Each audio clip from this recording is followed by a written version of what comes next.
मुख्यमंत्री माझी लाडकी बहीण योजनेचा जून महिन्याचा 12वा हप्ता 1500 रुपये अजूनपर्यंत तुम्हाला आलेला नसेल किंवा तुम्हाला SMS आलेला नसेल तर सर्वात आधी तुम्हाला एक काम करून घ्यायचं आहे, म्हणजे आपल्या अकाउंटची KYC ॲक्टिव्ह आहे का हे सर्वात आधी तुम्हाला चेक करायचं आहे।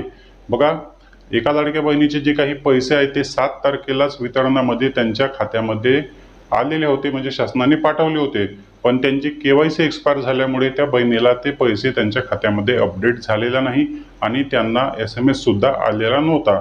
बघा, मी तुम्हाला या ठिकाणी SMS दाखवत आहे, कालचा SMS आहे आणि SBI बँकेमध्ये जे आहे ते कालच्या तारखेला म्हणजे 14 जुलै 2025 ला SMS आलेला आहे आणि DBT गव्हर्नमेंटकडून जे काही पैसे पाठवण्यात आलेले आहे 1500 रुपये मुख्यमंत्री माझी लाडकी बहीण योजनेचे त्यांना SMS आलेला आहे। बघा, 14 तारखेचा हा SMS आहे, पण 14 तारखेला वितरण झालेलं नाही। 14 तारखेला कोणत्याच प्रकारे कोणत्याच बहिणींना पैसे आलेले नाही, पण हा SMS 14 तारखेला का आला त्याचं कारण आहे की त्या बहिणीने जे आहे ते काही दिवसाआधी KYC करण्यासाठी बँकेमध्ये डॉक्युमेंट दिलेले होते। KYC करण्याआधी काही महिने आधी त्यांचं अकाउंट जे काही होल्डर होतं किंवा काही वेळेसाठी बंद झालेलं होतं, कारण त्यांनी भरपूर दिवसापासून जे आहे ते खात्यामध्ये व्यवहार केलेला नव्हता किंवा मुख्यमंत्री माझी लाडकी बहीण योजनेचे जे काही जुने पैसे आहेत ते त्यांना जमा करायचे होते, त्यांनी बँकेमध्ये व्यवहार केलेला नव्हता।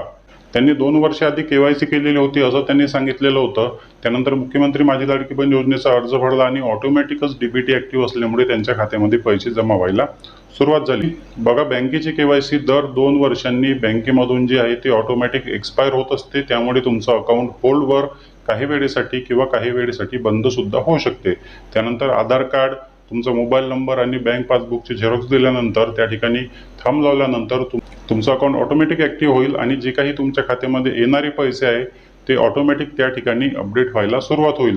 या बहिणीसोबत सुद्धा असंच झालं। 7 तारखेच्या वितरणामध्येच त्यांना त्यांचे पैसे त्यांच्या खात्यामध्ये आलेले होते, पण ते अपडेट झालेले नव्हते। KYC ॲक्टिव्ह नसल्यामुळे त्यांना SMS आला नव्हता। पण ती लाडकी बहीण जेव्हा त्यांच्या बँकमध्ये त्यांचे जुने पैसे काढण्यासाठी गेली किंवा आपले जून महिन्याचे पैसे का आले नाही, आले की नाही ते चेक करण्यासाठी गेली असताना बँक कर्मचाऱ्यांनी त्यांना KYC करण्यासाठी सांगितलं। नंतर त्यांनी KYC चे डॉक्युमेंट सबमिट केले आणि ऑटोमॅटिकच त्यांना जे आहे ते त्यांचा बँकेचा SMS आला की मुख्यमंत्री माझी लाडकी बहीण योजनेचे 1,500 रुपये त्यांच्या खात्यामध्ये जमा झालेले आहे आणि त्यांचं अकाउंट सुद्धा ॲक्टिव्ह झालं। पण बँकेमध्ये KYC न असल्यामुळे त्यांना 7 तारखेला मेसेज आला नाही। KYC ॲक्टिव्ह झाल्यानंतर त्यांना 14 तारखेला तो SMS आला।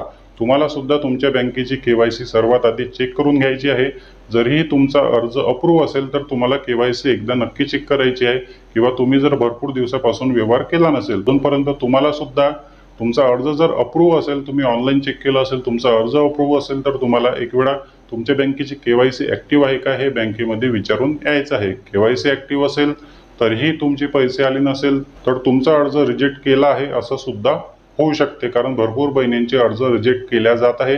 तुम्हाला त्यासाठी पंचायत समिती कार्यालय किंवा जिल्हा अधिकारी कार्यालय या ठिकाणी भेट द्यायची आहे आणि त्या ठिकाणी तुम्हाला तुमचा अर्ज जर ऑनलाईन चेक करता येत नसेल तर तुम्हाला त्या ठिकाणी भेट देऊन पूर्ण माहिती घ्यायची आहे की आम्हाला अजूनपर्यंत जून महिन्याचा 12वा हप्ता 1500 रुपये आलेले नाही, तर आमचा अर्ज चेक करा की आमचा अर्ज अप्रूव्ह आहे की रिजेक्ट झालेला आहे। एक वेळा बँकेमध्ये नक्की भेट द्या की आपली KYC ॲक्टिव्ह आहे की नाही। चॅनलवर नवीन असाल तर व्हिडिओला लाईक आणि चॅनलला सबस्क्राईब नक्की करा। भेटूया नेक्स्ट व्हिडिओमध्ये।